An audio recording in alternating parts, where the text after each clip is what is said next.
Çfarë mendoj unë për Sali Berishën? Mendoj që një njeri me atë lloj rrugëtimi politik tashmë do duhet të shijonte niprit e mbesët. Ky emision mundësohet nga Brunes, Eurolab, Uji Selita.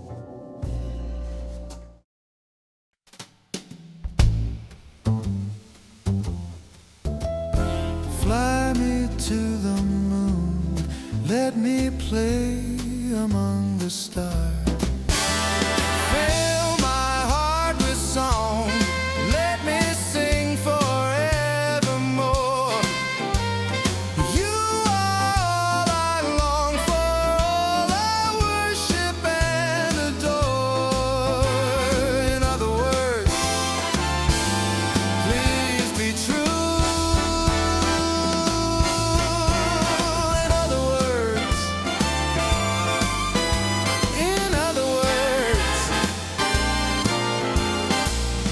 I love you.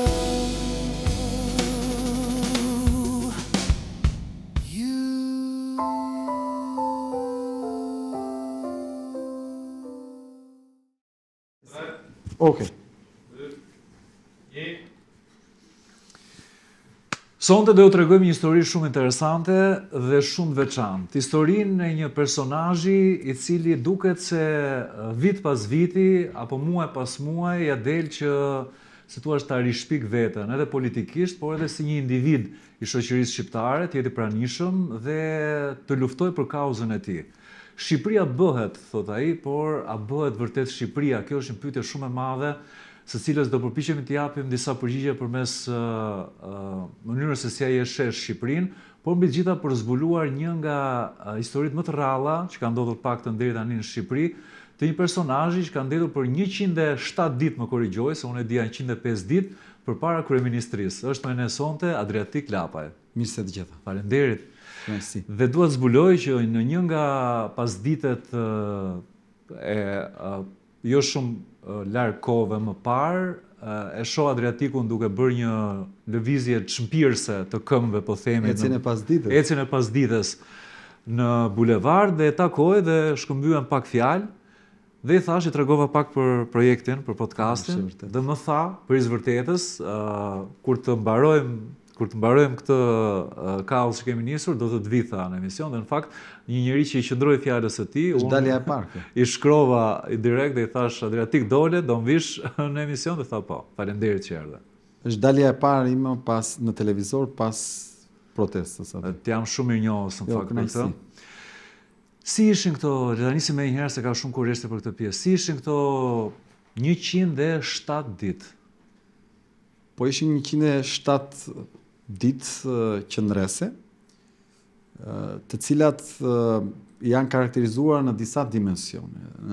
Të paktën nga këto 107 ditë, të paktën 25 ditë kanë qenë përplasje me forcat e rendit. Ndodhte që një në 3, 4, 5 ditë ndodhte një përplasje për shkak se ne synonim të ndërtonim kampin, tëndat, pra për të kaluar net të ftohta të dimrit, dhe policia nuk na ka lejuar në asnjë nga rastet. Po t'jap disa statistika, janë 31 aktivistë të proceduar penalisht në 107 ditë, mbi 50 vepra penale të proceduara. Unë personalisht kam 6 kallëzime penale nga policia e shtetit për qëndresën aty, për mbi 14 vepra penale. Thënë ndryshe ka qenë një, më shumë se sa një luftë fizike, ka qenë një luftë psikologjike me taborët e Po pse nuk donin t'ju linin? Çfarë ndodhte në këtë momentin kur vinin forcat e policisë, edhe unë kam pak të paqartë, dhe donin t'ju largonin prej aty. Edhe kjo ndodhte sa herë që qëndrimi juaj aty si thuaç forcohej përmes mjeteve, po. Do me thënë, në shkelje totale të ligjit, po, Bashkia Tiranë për 107 ditë ne nuk na vendosin dispozicion asnjë nga ditët korrent.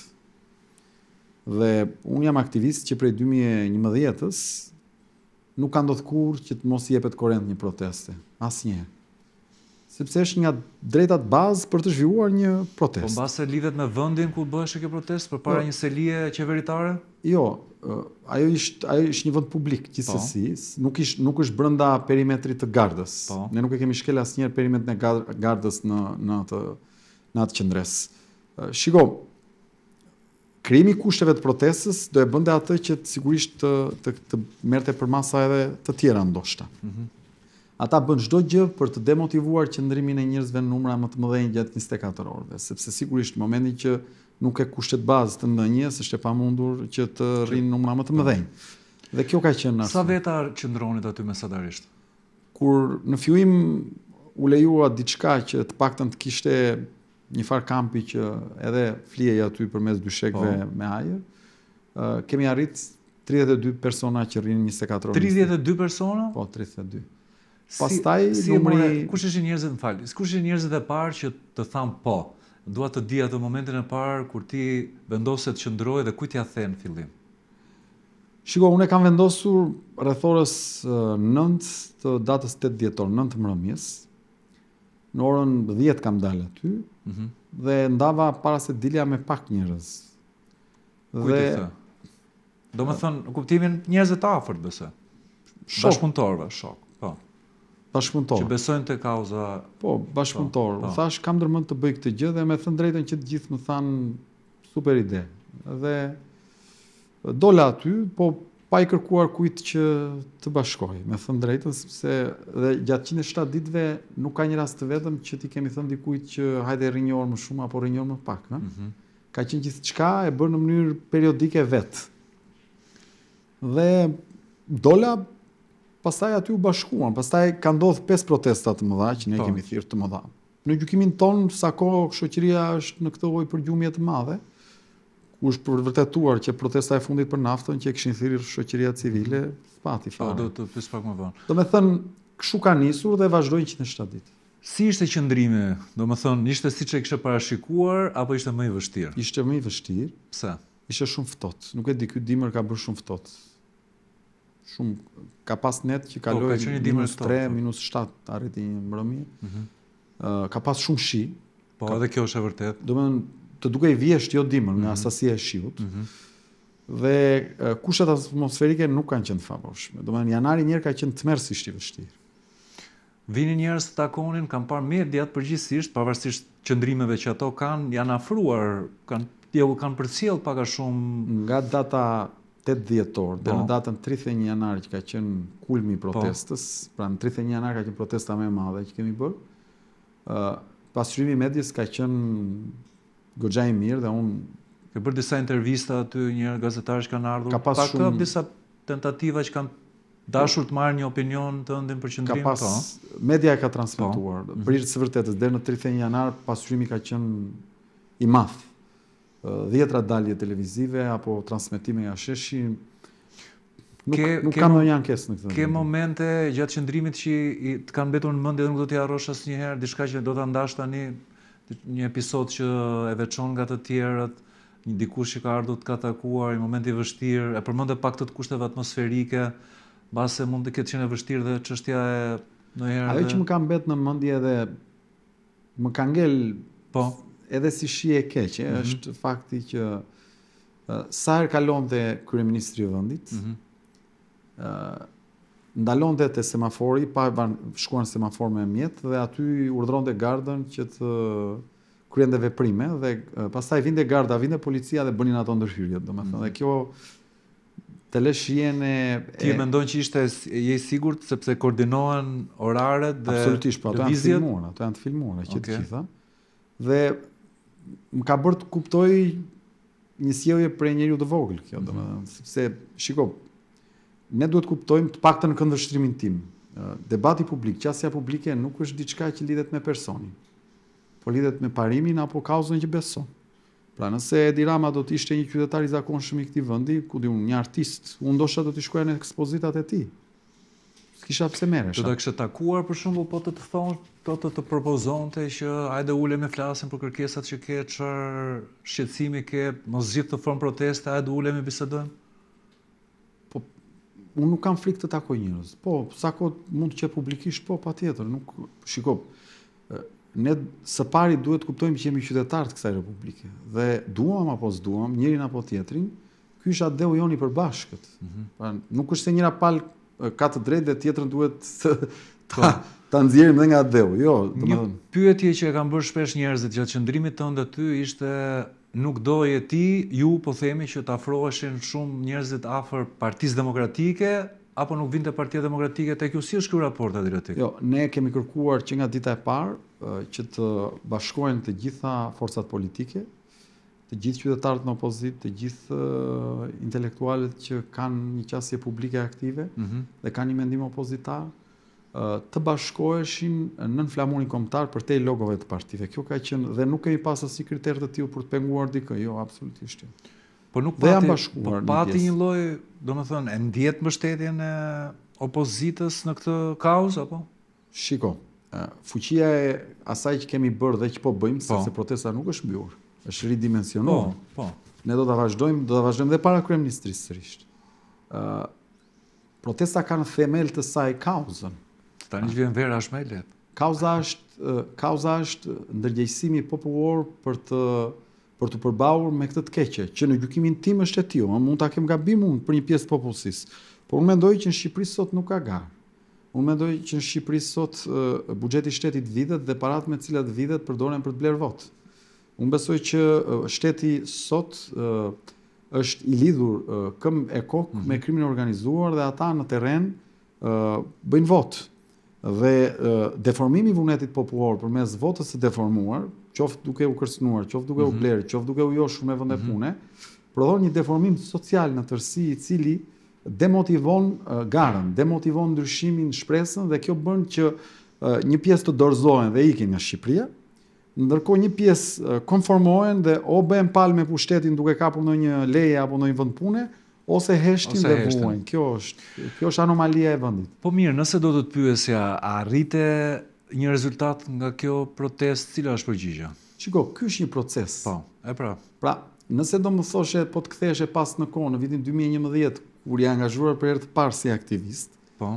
dhe do kujtoja gjithë rrugëtimin, është një rrugëtim i gjatë praktikisht. Janë 15 vite, janë 15 vite sakrificë, lodhje, vuajtje, në vetvete mund të ishin 15 vite që të merresha vetëm me punët e mia, po. A do e bëja prapë? Mendoj që po. Je në nivelin tënd më, domethënë, të angazhuar si aktivist, ndihesh mirë në këtë proces tani? Ndjej që kontriboj. Po. Pra, ndjej që shiko, askush nga ne nuk e ka fuqinë ta transformojë shoqërinë i vet. Me një kështu po Jo, thua, me një klik, askush ja, nuk. ashtu, po tisha ashtu. Është përtej imagjinatës. Po secili nga ne mund të bëj pjesën e vet, është si të them unë tani që Po. me një gisht, Po. këtë tavolinën ta ngrë, nuk e ngrë dot. Po. Po ti vendosim 3 veta nga një gisht e ngrën. Po, okay, kuptoj logjikën. Pra, ideja është që ne nuk mund të lëmë vakum në shoqëri. Pra, dëgjoj shpesh që thonë që na drejton kryetar bashkie filan trafikant, apo na ka drejtuar në parlament filan gangster, apo kanë ecë në biznes filan njeri problematik.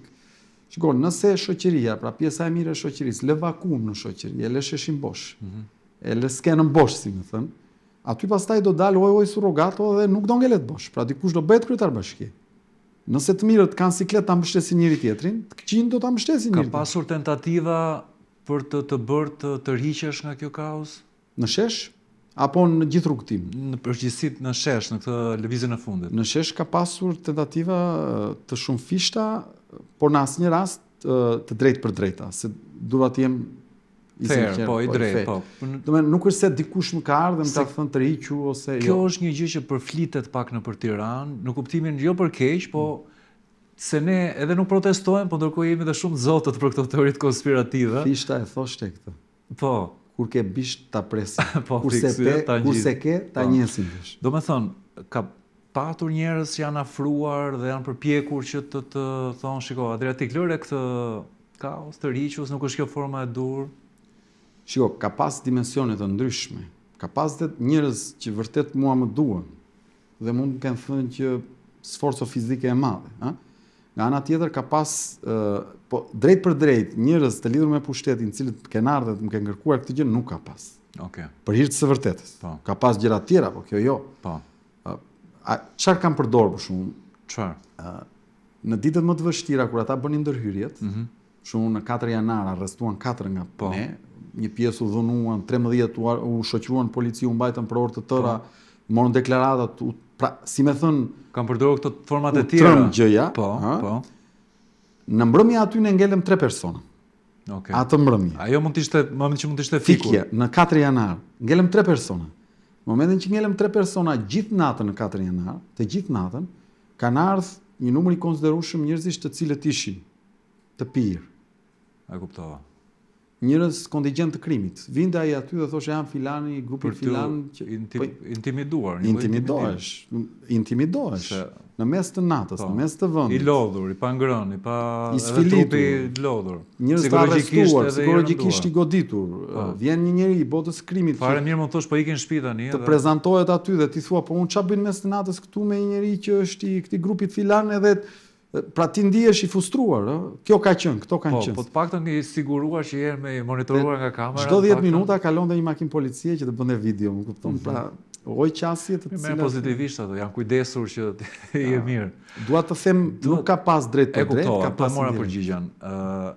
Dhe në fakt unë jam fair dhe vetë kjo pjesa nuk duhet që të bëhem abuziv, kështu që nuk duhet të shty më shumë për të nxjerrë deklarata që dalin nga thelbi i gjës. Të vërtetën do themi gjithmonë. A ka qenë duhet i kthejmë edhe një herë pjesës se në këtë format tentojmë më shumë të shkojmë patjetër dhe politikës shpresher, po duhet të shkoj pak asaj që gjës njerëzore. Si ishte pjesa e ushqimit, e nevojave personale, e kujdesit ndaj vetes, si organizohet këtë pjesë? Si ishte? Okej, ka qenë një ritual i përditshëm. Secili nga ne kishte 2 orshin e vet ditor të kujdesit personal, po. Të higjienës personale. Natyrshme. Dhe kjo ka qenë e përditshme, në mëngjes, dikush e kishte në drek, dikush në darkë, dhe ka qenë ritual i vazhdueshëm. Në lidhje me ushqimin, unë jam ushqyer nga nëna ime, e cila gatuante, erdhi nga Saranda dhe ka gatuar gjatë gjithë kohës për mua. Kjo është. E sillte ushqimin çdo ditë? Po, e sillte i mat çdo ditë. 3 herë në ditë. 3 herë në ditë. Po, unë nuk kam ngrënë jashtë, kam nga dora e nënës gjithë kohës? Përveç nga dora e nënës, po. Për gjatë gjithë qëndrimit aty. Dhe pjesa e natës e gjumit, po e themi sa mund të fliheshe në ato kushte, po e qëndrimit apo ka pasur net që e larguar. Deri në ditën e 67, jo, ka qenë 24 orë në 24. Deri në ditën e 67. 67. Çdo natë. 24 orë në 24. 24 orë në 24. Po. Po më pas. Në ditën e 68, unë pastaj kam vazhduar me net caktuara natën. Jo gjithë, domethënë kam ndonjë. Po se nuk është normale. Ose kam ndonjë natën dhe kam lëviz disa orë ditën se kam shkuar në gjyqe, po, se duhet dhe të punoja. Po, se nuk jetoj me frymën. Ose ka pas shumë 3 ditë rria natën, 1 ditë ikja ditën, rria 3 ditë ditën, ikja një natë natën. Domethënë, po, deri në ditën e 67 ka qenë 24 orë në 24, pa ndalim. Dhe sa të lodhi fizikisht ky proces? Jo. Nuk ishte një gjë që përballove mirë? Që një gjë që, shikot, kam takuar pafund njerëz. Natën vinin shumica. Më nga ora 12 e natës, dhe në 5 të mëngjesit ka qenë kështu. Pse, mendon që nuk donin dhe të identifikoheshin apo? Kam është subkonscienca e njerëzve, se atje identifikueshëm mirë se kishte kamerë nga çdo anë. Ditën janë dhe në punë base, është edhe çështje që janë dhe të ngarkuar me. Gjithë nata, nga ora 12 dhe në 5 të mëngjesit ka qenë pafund njerëz që vinin, rrinin gjysore, takonin. Kam parë edhe që ke marrë një trajtim spitalor në disa raste, në 2 raste apo në 1 rast? Në një rast. Çfarë ndodhi? Po, shikoj, data 4 janar ka qenë vërtet shumë e vështirë. Ajo konflikti i madh mbi 500 forca policore, pati një dhunë jo proporcionale. Janë 20 oficer policie të proceduar penalisht për atë rast nga Agjencia Mbylljes Policore. 6 nga shtetat që ata arrestuan dhe proceduan kanë qenë të huaj, me shtetësi shqiptare dhe amerikane apo suedeze apo gjermane, italiane me radhë. Pra, nuk kaloi ajo aq thjesht. Në 5 janar, pas asaj, duke qenë se ne qëndruam prap, dhe ringritëm atë kampin me ato mjetet bazike, erdhën sërish një numër i madh punojësish policie, mbi 80, dhe bërë një ndërhyrje të beft dhe një nga gjendet pa përgatitur. Bomblat, po ishim dhe të pak në numër, më goditi mua, një nga ato si kërpudha që të ngrojnë dhe përfundova në spital. Ata në spital bën gjithë veprimet shumë përkushtuar, me thënë drejtën, shumë përkushtuar. Me ato mjetet që kishin, se kjo është gjendja e spitaleve tona, dhe mjeku më rekomandoi 5 ditë pushim absolut. Po unë u riktheva të nesmen, jo për heroizëm, po u riktheva sepse e ndja veten mirë fizikisht. Kjo që. Je natyrë fort, je fizikisht, je natyrë fort, jo fizikisht, po domethënë i qëndron Përgjithsisht zonat nga vimne, nga vi dhe unë, janë zona bregdetare. Ku fëmiria që kalon është një fëmiri tërkohës në det, në stërvitje, në kuptimin e notit. Po, se aty do dal, po. Dhe përgjithsisht në kondicionet fizike jemi mirë, në kuptimin edhe unë. Po, kështu je super fit në fakt. Vjen si pasojë e notit. I ke lindur në Sarand, Adriatik? Unë jam lindur në Sarand. Në Sarand. Dhe kam jetuar deri në moshën 18 vjeç kur kam marrë në shkollë. Je, në mos gaboj, 37 vjeç, më fal, 37 vjeç. Dhe kur ka ardhur, si ka qenë kalimi nga Saranda në Tiranë, dua pak ma bësh një përqasje të këtij momentit. Si ka qenë ky rrugtim? Në ardhjen në universitet. Unë kam konkuruar në maturën shtetërore. Po. Kam dalë shumë mirë. Shumë në maturën shtetërore në letërsi kam dalë i dytë në Republikë. Kam dalë shumë me rezultate të mira, kam fituar fakultetin e drejtësisë. Dhe nga 2007 në 2011 kam kryer studime në fakultetin e drejtësisë. Po. Pastaj kam vazhduar studimet master në radhë. Si të duk Tirana kur erdhe nga Saranda? Nuk një absolutisht, kisha në fakt vetëm një shok fëmirie të Sarandës. Që e gjeta këtu, që kisha ardhur me familjen. Po. Nga familja Godo. Po. Familja e të famshmit Sabri Godo në kuptimin nipërt. Po. Dhe ai ka qenë i vetmi njeri që unë njeh në Tiranë. Po ishte e vështirë, ka qenë i vështirë ky moment apo i përballueshëm brenda një kornize normale? Ne erdhëm si shoqëri në shkollë. Gjithë shoqëria e Sarandës që rrinim, i fituam gjithë universitetin dhe erdhëm gjithë bashkë. Po mirë, s'pas ke qenë dhe jetuam një pjesë lloj komuniteti, si thua. Kishim një komunitet, ka qenë një tranzicion i mirë, nuk ka qenë traumatik. Por nuk kam njohur njeri kur kam marrë në Tiranë. Pastaj rrugës me punë, me korrektësi. Po familja në Sarandë, prindërit e tu jetojnë në Sarandë. Jetojnë ende në Sarandë. Po. Nuk menduan asnjëherë që të vinin në Tiranë? Jo, asnjëherë. Dhe nuk kanë besojnë ndërmend në plan që do të qëndrojnë. Ata kanë i mat ka qenë punonjës i policisë shtetit. Po. Sigurisht kur dola unë në aktivizëm ai u pensionua shumë i ri në moshë për shkak se kisha nuk ja lejonte vetes që të kompleksoj nga fakti që djali ishte një njeri që përballej tërkohës me uniformat, kështu që ndjen një lloj keqardhje për këtë pjesë kur e mendon që sigur ke ndikuar në disa vendime të tij, meqense po thua? Jo, ai thotë që ka qenë nga vendimet më të drejta sepse puna i punojës i policie është shumë e vështirë.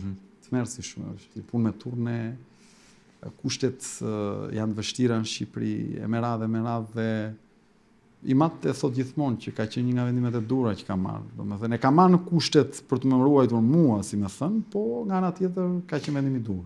Ju sa fëmijë jeni, Adriatik? Unë jam biologjikisht djali vetëm. Je djali vetëm, okay. Por nëna ime ka rritur dhe vajzën time të tezës që e ka marrë shumë të vogël, 8 muajsh dhe unë e quaj motër. E quajnë motër. Po normal jemi rrit bashkë, kështu që po biologjikisht jam i vetëm. Keni diferencë me sa diferencë keni? 10 vjet. Po, okay. Jeni të afërt? Shumë. Vërtet, ë? Shumë. Nuk keni ndarë, domethënë e keni asnjë. Mund të quhet një nga njerëzit e tu të afërt? Më të afërt. Më të afërt. Po. Interesante, më kishte shpëtuar këtë detaj. Po. Në bukur. Po, mbas përfundimit të shkollës për fakultetin e drejtësisë, çfarë ndodhi me ty? Fillove punë? Unë pasi përfundova fakultetin e drejtësisë, në përfundim të fakultetit jam angazhuar dhe në aktivizëm, ka qenë viti 2011. Pastaj vazhdova masterin, paralelisht vazhdova avokatin, në kuptimin bëra konkursin e avokatisë, u licencova, fillova punën si avokat dhe në 2014 në janar. Dhe prej asaj kohe pastaj vazhdova në profesionin tim si avokat. Si avokat, po. Pastaj në 2017 jam angazhuar edhe si mësimdhënës në fakultetin nga ku dola edhe kështu vazhdoj për disa vite derisa u futa në politikë dhe koha e bëri që të mos kem më kohë të vazhdoj atë lloj pasioni. Ke gjetur kohë, domethënë nga ky momenti, po themi, i aktivizimit, edhe të qenit aktivist, po e quajmë. Ke hequr dorë pak nga vetja? Shumë, Po, pafund. shumë. Nga 90% e gjërave që do doja të bëja. Nuk të mbetet kohë fare? Për veten si tuash, apo cilat kanë qenë disa nga, po themi, gjërat që të vjen keq që nuk i zhvillon më shumë? Në pasion, gjëra që... E para njerë kam ullur shumë intensitetin e punës të gjyqeve. Nëse bëja, do me thënë sa më shumë jam aktivizuar në jetën publike, aq më shumë pastaj kam ullur, që kur kam hyrë në politik, mund ta kem reduktuar me 80-90%. 80-90%? Po. Sepse koha është aty, unë nuk mund të marr njerëzve përsipër gjyqe, ndërkohë që unë jam në tërkohës në rrugë, në fushat, në diasporë, sigurisht që marr çështje, po jo një numër si më parë. A ka drejtësi në Shqipëri drejtik?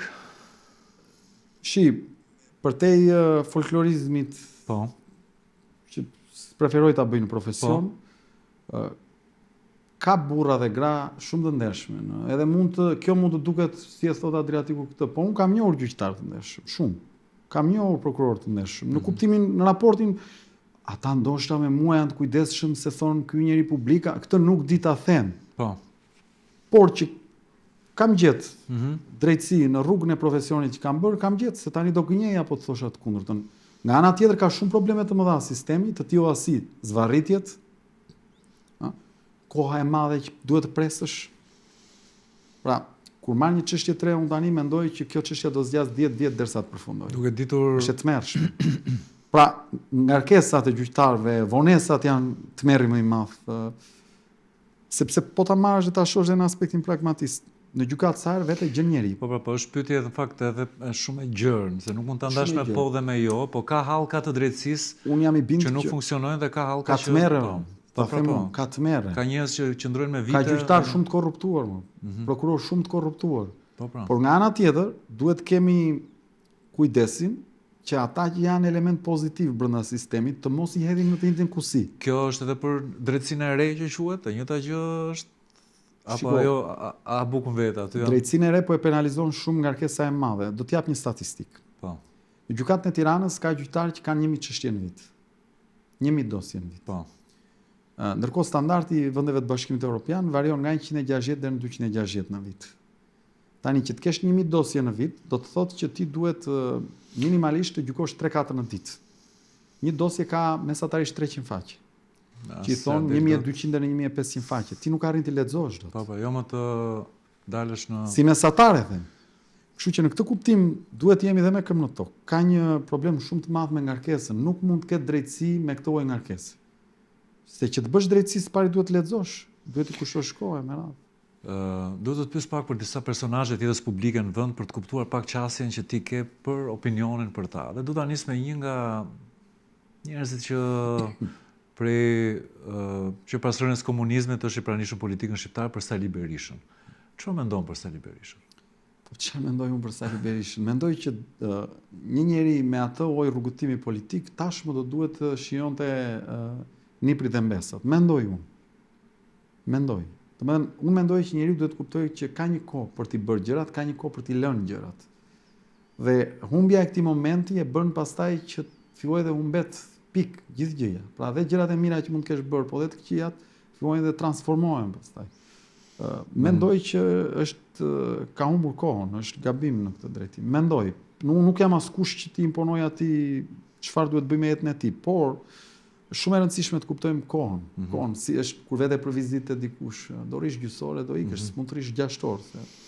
Mendon që tërheqja e tij, po e quajmë tërheqja, apo kjo që mënyra se ti është do t'i hapte rrugë një rivitalizimi të Partisë Demokratike apo po unë mendoj që partitë janë instrumenta në funksion të shoqërisë.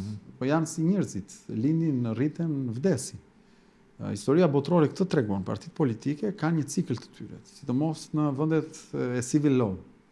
Pra vendet e Europës kontinentale me radhë, hiqim monarkitë kushtetuese e kanë pak më ndryshe, po në vendet e Europës kontinentale, partitë politike kanë një cikël. Lindin, rriten, vdesin, sepse partia politike është një bashkësi njerëzish për disa ideale të caktuara. Kur e arrin quimin, kur si arrin nuk mund të funksionojë se nuk e ka arrit quimin. Në këtë drejtim nuk duhet të fokusohemi thjesht te emri i partisë, por te nevoja e shoqërisë për të pasur opozitarizëm cilësor dhe për të prodhuar ide.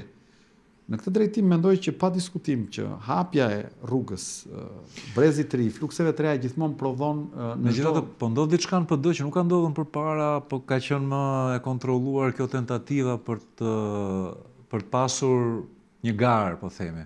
Mendojnë që do funksionojë apo mbetet për të parë? Dua të kujtoj që sot në Europë nga partitë e krijuara pas rënies së komunizmit, në të gjitha vendet e lindjes, përveç Shqipërisë vetëm një parti tjetër është ende aktive. Të gjitha tjerat e kanë mbyllur ciklin e tyre. Është ajo që sapo të thash, është një cikël. Po. Është një cikël. Tani Partia Demokratike e Shqipërisë, unë duke respektuar ndjeshmërinë e çdo demokrati, dhe e mirë kuptoj, duhet të bëjmë një saktësim. Sepse është vënë një barazim që nuk qëndron. Kur thuhet Parti Demokratike apo Demokrat, njësohet me të djathtë. Po, në Shqipëri automatikisht. Është një sinonim që është krijuar. Dhe kjo ka ardhur si pasojë e vuajtjeve gjatë komunizmit. Po kjo ndodhe me PS-n dhe të majtën. Qëndron. Në fakt, e djathta shqiptare u krijuar për disa ideale. E para një rezistoi gjatë kohës komunizmit, edhe pse nuk kishte një parti politike, që një frymë, që një ideologji, që një shpirt, kudo te njerëzit që ishin opozitarë edhe në heshtje. Rezistoi duke u sakrifikuar jetët e atyre që u pushkatuan. Rezistoi duke mbartur mbi vete vuajtjet e atyre që u internuan. Rezistoi duke shkelur në thonjza mbi ëndrat e atyre të rinjve që për shkak se ishin nga familje të rezistencës nuk u shkolluan. Dhe u krijua për të kthyer pronën ish pronarëve si një drejtë legjitime, për të rehabilituar ish përndjekurit politik për shkak të dëmeve që morën komunizëm dhe për të sjellë gjën më të rëndësishme për cilin ajo ekziston, që ishte gara. Gara. Pra, ata njerëzit që u sakrifikuan në emër të demokracisë në kushtet e komunizmit, tani nuk e bën këtë për garën, e bën këtë për votën. Dhe sot kjo parti fatkeqësisht nuk i përfaqëson më këto elemente shumë të rëndësishme. Po çfarë bie të ç'bëhet apo çfarë bie? Po ta shpjegoj. Prona nuk arriti të zgjidhej dhe nuk ka justifikim për këtë. Për fat keq jo. Nuk ka justifikim për këtë, sepse ka qeverisë vendin pas rënies komunizmit. Unë kam qenë një trajnim profesional në Rumani mes avokatësh dhe më bën një pyetje. Tham, cili është kategoria e çështjeve më të shumta në gjykatat tuaj? Dhe i thash prona, kthyen kokën të gjithë, si prona? Çështjet e pronësisë, thash. Pse te ju, i thash, i pyeta? Në Rumani që zgjidhur shumë thjesht. Pasi ra komunizmi, parlamenti u mblodh dhe abrogoi ligjin me cilin ishin marrë pronat. Pra shfuqizoi ligjin me cilin ishin marrë dhe çdo gjë siç që u kthye. Çojë dëshminë e trashëgimisë në hipotekë ndaj, se mund të kishin babaj apo gjyshi ndaj të fëmijët. U kthye. Në Shqipëri u bë lëmsh se duhet të dilnin ca deputet pronar, duhet dilnin ca biznesmen, ca gjyqtar, ca prokuror dhe u bë ajo që u bë. Është akoma lëmsh i madh, po. Lëmsh dhe dështoi në pronë, pra nuk u zgjidh problemi i pronës. Dështoi të ishte përndjekurit, sepse sot është fakt që ende nuk i kanë marrë beneficet ekonomike që u takonin për shkak të burgjeve, ndërkohë që ata kanë vdek një pjesë apo po vdesin. Dhe me ç'duket dhe te gara nuk ka pas rezultatet e duhura. Edi Rama. Mund të duket kështu që e them unë, se do thonë kur e dëgjon mund ta dëgjosh si rrillë se thonë po ky ç'a thot, Për mua është humsi më i madh i tranzicionit dhe i politikës shqiptare në tranzicion. Pse humbës? Humbës sepse shiko, të bëhesh kryeministri një vendi është fat, është bekim në kuptimin e përzgjedhjes. Jo çdo qytetar i një vendi mund të bëhet kryeministër. Ata që ndodh që bëhen marrin një farë konsensusi të gjërë shoqëror, pra janë përfaqësues të shoqërisë. Po e ka ai këtë. Dhe u besohet fati i shoqërisë. Po. Dhe kur ti arrin këtë dhe arrin siç ai e ka arrit për një kohë të gjatë, po, dhe me pushtet absolut, pra pa koalicion, po me numra të vetët, presupozohet që do duhet të bësh ndryshime thelbësore në shoqëri, që shkojnë përtej ndonjë pombe asfalt apo ndërtimi të ndonjë ujë. Investimeve në infrastrukturë. Investimeve. Shkojnë te themeli një shoqërie, që është ndërtimi i infrastrukturës juridike të saj, që të garantojë të nesërmen e shoqërisë, të garantojë zhvillimin, garën, dhe unë po të them të pika humbur thuhet. Absolutisht. Ka pas mundësinë që ta reformonte shoqërinë shqiptare duke demokratizuar atë. Çfarë po i duhet Edi Ramës, se kush do bëhet kryeministër pas 2 vitesh, 5 vitesh apo 10 vitesh. Po mund të fitonte lavdin e përhershme nëse do ishte njeriu që do kish garantuar sistemin demokratik në këtë vend. Do mbajmë mend si njeriu që e demokratizoi Shqipërinë.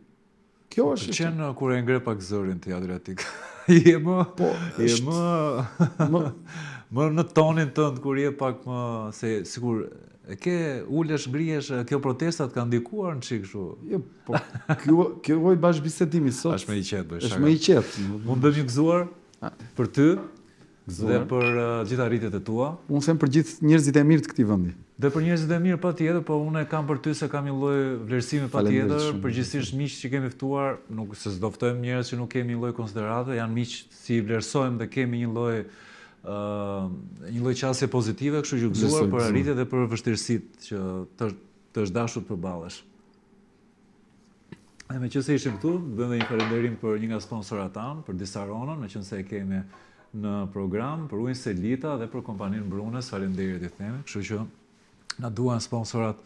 Çfarë bëjmë dhe ne tani në këto formatet online, ndihemi më të lirë, por jemi falëndërues dhe bashkëpunëtorëve tanë, kështu që si e sheh këtë pjesën e online ti, të pëlqen? E jeton online. Më pëlqen shumë. Ëh? Më pëlqen shumë. Krijon dhe pasoja, të cilat mund t'i rregullojmë, po është një mundësi për njerëzit që kanë talent. Shumë mbajmë tu në fillim edhe mia që kam dalë në media. Daljen e parë televizive e kam pas rastësore. Më ngeli mikrofonin në dorë në një emision televiziv të rëndësishëm të vendit. Isha publik. Jo. Po, kështu kam dalë. Së bëjmë. Në 10 qershor i 2012-s në Prizren. 10 qershor. Po. Pas ka qenë afër ditëlindjes tënde. Ka qenë në 9 ka mund ditëlindjen. Po. Në 10 ka qenë dita e lidhjes Prizrenit. Kam qenë në Prizren. Po. Dhe ishte një emision i zonjës Rudina Xhunga. Po. Shqip. Po. Dhe unë isha te publiku. Dhe e kaloi mikrofonin publikut, merrte një mendim dhe më ngeli mikrofonin dorë. Po çfarë the? Po mbajmë? E mbaj më mirë si çfarë thash. Po jo, kam fjalën për fola për Shqipërinë, për Kosovën, për shqiptarët, sepse që 10 qershori, që dita e tij. Po, pate reagime, besoj duhet të kenë qenë se ka qenë dhe koha që ai që një emision shumë i parë në atë kohë, të nesmen kur kam ecur rrugëve të Tiranës, njerëz që më thoshin ti ai djali dhe kjo pastaj nga aty pastaj kështu ka. Shiko, bën disa situata ndonjëherë vendimtare. Ka qenë krejt rastësore. Mirë, dakor, po ndikojnë pak a shumë. Fakti që ti e mban mend, po. Lë një shenjë. Të pëlqen komunikimi publik? Je njëri që e admiron komunikimin publik, e shijon. Unë e shijoj komunikimin publik. Pra. Unë dhe kundërshtarin kur e shoh që performon mirë, më pëlqen. Çfarë të nuk nxehem, domethënë, madje më pëlqen që kundërshtari të performojë mirë se më duhet vetë të prodhoj më shumë që të përmirësohem. Të kam parë që në disa raste edhe nervozuar në publik, në studio televizive. Ke një raport që domethënë e menaxhon mirë këtë momentin e nervozuar, jo në kuptimin e keq, por kur kërkon atë të drejtën tënde edhe. Po kam zgjedh mos ta menaxhoj. Pse? Unë mendoj që ne nuk mund të bëjmë sikur në televizor. Ne duhet të jemi ata që jemi në televizor. Dhe ai momenti mund të shikohet si pikë dobët, po për mua është pika më e fortë. Pse? Pa ai jam unë. Jam një njeri që jam i qetë në përditshmëri, po ka momente që jam pasionant. Jam një njeri që kur e them një gjë ndjej. Kur shoh një padrejtësi reagoj, nxehen. Dhe kjo është njerëzore mendoj. Se dhe kjo qasja që të mbajmë atë një panoramë si është perfekte në publik, po ndërkohë që nuk jemi ashtu, secili nga ne nxehet në përditshmërinë e tij. Ka një moment që edhe shan, ka një moment edhe, okej, nuk është etike të shash, po nga ana tjetër të shprehesh një farë nervi është krejt normale mendoj, kështu që e kam zgjedh ta bëj. E kuptoj, po. Vjen natyralisht. Kur gjatë kohës që qëndrove në Tiranë dhe që erdhe pra mbas studimeve të tua, atëherë re dhe ndashuri? Jo, ka qenë para. Ka qenë para. Sa përpara? Po, ne që në shkollë të mesme. Që në shkollë të mesme kur ishin në Saran, deri njohur që në Saran? Po. Dhe më pas erdhët bashkë, po ju keni ardhur bashkë pastaj në Tiranë, si ka qenë? Ma trego pak për këtë pjesën private që s'para ke folur. Unë më para, as nuk do flas. Unë më para. Më parë. Ti erdhe më parë, më pas ka ardhur. Po. Unë kam ardhur më para. Ka pas për të shkuar jashtë në studime si doktoresh, po zgjodhi të vazhdonte studimet në Tiranë. Dhe se që ndikove edhe ti në këtë pjesë. Absolutisht po. Ndikova unë, zgjedhja e saj. Me pra mirë, po të zgjedhja ishte ti. Një nga arsyet besoj kam qenë unë, Okej. kryesore. Kjo është. Keni krijuar atë rutinën tuaj të ditës dhe të jetës në Tiranë? Absolutisht. Unë kam një vajzë. Ne kemi një vajzë. Bashkëshortja ime është doktoresh, hematologe. Dhe si është jeta në Tiranë? Është një jetë e normalitetit të një çifti me një vajzë dhe me ato përballje që ka Tirana? Jeta në Tiranë është tmerrsi shumë stresuese. Jeta në Tiranë është të kalon në trafik. Vajza? Se si ne jemi dy tipa të ndryshëm, domethënë, ajo është një natyrë mjeku standard që lexon deri në 2 natës edhe nuk është se merret shumë me publikën. Unë jam pjesë. Ti ke zgjedhur që ti jesh më publik, se s'ke çfarë ti bën. Vajza sa vjeç është? 8.5. 8.5. Edhe 100 bëhet. Faleminderit. Është e afërt, si keni raportin? Domethënë, është më shumë e lidhur me ty apo se gjithmonë bëhet kjo ndarja pak kështu për Po sigurisht që është me nënën e vet, edhe qëndron më shumë kohë. Ato ditë që i mungove, ato ditë që qëndrove në shesh, si e ka përjetuar? Nuk e di. Se unë nuk kam qenë aty. Jo, kam fjalën që duhet këtë munguar, kam përshtypjen, në është natyrshme. Po nuk kam pranuar që të vinte në shesh. Është ajo duhet jetoj fëmirin e saj dhe kaq. Si do vazhdoj riformatimi i protestës tënde? Tuaj, po themi, ç'a duhet të shohim, ç'a duhet të presim në ditët ndim?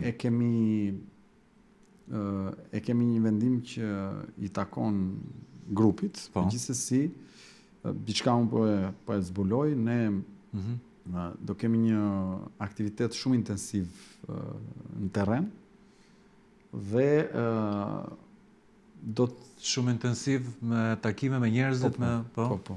Domethënë, ne jemi një grup profesionistësh ata që kanë krijuar këtë gjë. Jemi avokat, kemi 7 avokat në ekipin tonë, edhe profesor të së drejtës, pedagog. Kemi ekonomist në ekipin tonë, kemi inxhinier, kemi gazetar, pra janë shtresa e mesme e shoqërisë, janë profesionistë të lirë, ata që punojnë dhe me punën e tyre mund ta mbajnë veten, edhe mund të flasin, mund të mendojnë lirsh. Dhe ne kemi lindë si një forcë e terrenit. Nuk kemi shumë të mirë në zyra, jemi shumë të mirë në terren, po, në aktivitet, në action, në aksion. Pra, në momentin që ndalojmë, nuk performojmë. Në momentin që jemi në terren, shtojmë shumë kapacitetin ton dhe gjithë rrugëtimi jon politik edhe jemi për sa kohë jem aktiv do jetë në terren. Ku do të arrish, Adriatik? Ne duam që një ditë të arrim disa gjëra krejt bazike për një shoqëri. Për shembull të arrim atë që ka Kosova sot, një sistem elektoral ku ka garë. Duket shumë minimaliste si gjë. Po është kaq e thjeshtë, po. Të kërkosh të bëhesh si Kosova, patjetër do bëhemi si Kosova, sepse Kosova ka një sistem zgjedhor dhe një demokraci shumë më funksionale se ne. Kanë problemet e tyre, po e kanë shumë më funksionale. Një sistem ku shkohet në zgjedhje. Për shumë, një nga pikat e dobta që mua më argumentojnë është po shiko dhe ata shkuan 2 herë brenda vitit në zgjedhje. Unë e mendoj si një nga pikat më të forta. Është e diskutueshme kjo se varet sa siguri ka krimi i qeverisë. Nuk na duhet ai stabiliteti në kurrizë të demokracisë dhe të ekonomisë, nuk na duhet. Ne na duhet që gjëja të avancojë dhe të jetë reale, edhe vërtet. Dhe unë mendoj që çfarë duam të arrijmë? Duam të kemi një vend ku ka garë. Pse? Po pati garë në politik, mund të ketë garë pasaj në të gjitha nivelet e shoqërisë. Se nëse nuk ka garë për të shkuar në institucionin kryesor të vendit, si pret ti të ketë garë për të futur nën punës në një pozicion të thjeshtë aty? Tani Shqipëria do bëhet apo s'do bëhet? Unë mendoj që Shqipëria bëhet dhe është e padiskutueshme që në një kohë jo të largët do i kujtojmë me makthe këto kohë të errta që kemi kaluar. Ne na duhet të bëhemi një shoqëri. Në një kohë jo të largët? Në një kohë jo të largët, po, sepse sa jo të largët për shembull. Shiko, është ai momenti që ndan errësirën e madhe me dritën komuniste. Po kur do vi pra kjo se e dëgjojmë kaq shpesh? Do vi atëherë, unë përdor një shprehje gjithmonë, që është Mund vi dhe me një kështu thotë. Kur nata është me errët, aty nis të agoj mëngjesi i ri. Eksaktësisht dita merr kur nata është me errët, në kulmin e saj. Kështu që mos habiteni fare, do ndodhë eksaktësisht kur një pjesë e madhe nuk do ta presin. Dhe kur njerëzit pastaj të fillojnë të shohin dritë, do të jetë një moment që do kuptojnë që ka ngjyra. Ka diçka paradoksale te ty në fakt, mos ma merr për keq, po ke shumë optimizëm. Po. Dhe është shumë gjë e mirë kjo. Po ndërkohë në anën tjetër nuk ka aksionet tuaja, po them, nuk përkthehen mirëfilli në rezultate konkrete. Nga të vjen gjithë ky optimizëm është pyetja. Po sepse asnjë gjë nuk është ndërtuar në një ditë. Jo, patjetër, po. Do me thënë, nga më vjen ky optimizëm, më vjen sepse qenia njerëzore është e tillë. Jo, se po them, ose di diçka ti që nuk e dim dhe zot na e thuash, apo thjesht ajo që di unë është shumë e thjeshtë. Është mësimi që na vjen nga të gjitha vendet e tjera para nesh. Shumë më thonë, ke thënë gjëra në raport me reformën drejtësi që po dalin që të gjitha, dhe i them, nuk kam ditë asnjë gjë paraprakisht. Po kam parë vendet e tjera që kanë kaluar nga kjo rrugë. Dhe është proces i njëjtë. Dhe kjo shoqëria jonë do ta mbyll tranzicionin dhe do të hyjë pastaj në një fazë zhvillimi. Dhe ne nuk mund të bëjmë diferencë nga shoqëritë e tjera. Sigurisht e kemi pak të më vonshme marrjen e kthesës, kështu e kemi pas gjithmonë, për shembull e kemi shpall pavarësinë të fundit. Por në Ballkan, e kemi bërë. Po dalim nga tranzicioni të fundit praktikisht. Por do ta bëjmë. Dhe jam i bindur që do nis një fazë shtetëndërtimi, demokratizimi, sepse njerëzit po kuptojnë që sado kohë të kaloj, harami nuk bëhet halal, me thënë drejtë. Më lind dhe më buron optimizmi, sepse shiko, kur e nis jetën në fillim, je çiftiri apo je një i ri, futesh në punë, ëndra jote është të kesh një shtëpi shumë. Po, pastaj realizon atë do diçka tjetër, kështu është shoqëria, por do punë për ta realizuar. Nuk realizohet blerja e një shtëpie brenda ditës. Edhe ndodh realizimi i saj, pastaj ti ke aspirata edhe më të mëdha. Dhe unë mendoj që shoqëria jonë do e kaloj këtë fazë dhe do vijë fazë. Të kishin paktën në parlament. Shiko, se dhe me ato po. Shiko, të vjen keq për këtë pjesë? Më vjen keq vetëm për shëmtin e një telenovele që nuk e meritonin njerëzit që na kanë mbështetur ne. Dhe ka qenë gjitha e pa drejtë. Dhe aq shumë na shfyr në hak në këtë rrugëtim, sa nuk di dhe nuk dua ta shpjegoj. Po të them një gjë me përgjegjësi të plotë. Që është? Që nëse do kish pas një kamerë të fshetë nga 11 maj dhe deri në 9 shtator, që do kish qëndruar pas meje dhe do kish parë gjithçka ka ndodhur, të jeni të bindur që njerëzit do e kishin rryer me gjithë shpirt sistemin ku jetojnë. Po se vurej në kamera. Po s'kisha mundësi dhe s'kam se sistema ja kishim thënë. Sepse mjetet e shantazhit, pozitiv apo negativ, se ka dhe shantazh pozitiv, që të vinë miqë shok. Por të na detyruar për të bërë palë me sistemin kanë qenë të atilla që unë nuk i shpjegoj dot, po koha do t'i nxjerrë që të gjitha. Siç e nxori hapin e parë me atë që u bë avokat populli, edhe pse derdhi e shante vetë sistemin dhe është një proces që nuk doja ta bësh shumë politike. S'ka problem, jo, do e ceka unë tagent. Jo, mirë bëre dhe unë të ngacmova unë fakt për të punën e parlamentit se ndonjëherë ishte një dëshirë për të pasur në ambientin publik. Një gjë kam pishmën. Se do të dilet e po. Mendoj që në aspektin juridik në atë parlament, ai parlament do kishte një hap shumë cilësor, në kuptimin në çdo komision që do merrja pjesë, në çdo debat, diskutimin do ta vendosja te thelbit, te aspekti juridik, te përmirësimi i normave. Domethënë, jo te politika e fasadës, hajzihemi dhe bëjmë show, po si mund ta përmirësojmë qoftë një fjalë të njëjtë. Është nga problemet kryesore të atij institucioni që ata që janë ligjvënës do luftoja shumë vjeçare thon, po. Dua të them dy statistika, pa u zgjat. Asnjë projekt ligj që është sjellë nga qeveria nuk është rrëzuar. Asnjë neni projekt ligjeve të sjellë nga qeveria nuk është arritur të ndryshohet. Asnjë projekt ligj të çuar nga opozita nuk mund të kalojë, sepse Edi Rama ka numrat. Por me një advokaci cilësore aty brenda, logjike, mund të realizojë që sikur një fjali e një neni të ndryshojë dhe të përmirësojë, do që arritje shumë e madhe. Domethënë dhe besoj që këtë do e Do bëj. krijon dhe një standard paktën që gjërat mund të ndryshohen. Këtë do e bëj. Unë të falenderoj shumë që më erdhe në program dhe që biseduam pak edhe për disa gjëra private, po edhe për qasjen që ti ke me kauzën tënde publike dhe të uroj suksese që gjërat shkojnë sa më mbar. Unë të falenderoj për hapësirën dhe të uroj suksese në nisjen që ke bërë me këtë emision. and blonde, dreamy in the city when Tirana doesn't sleep. Late night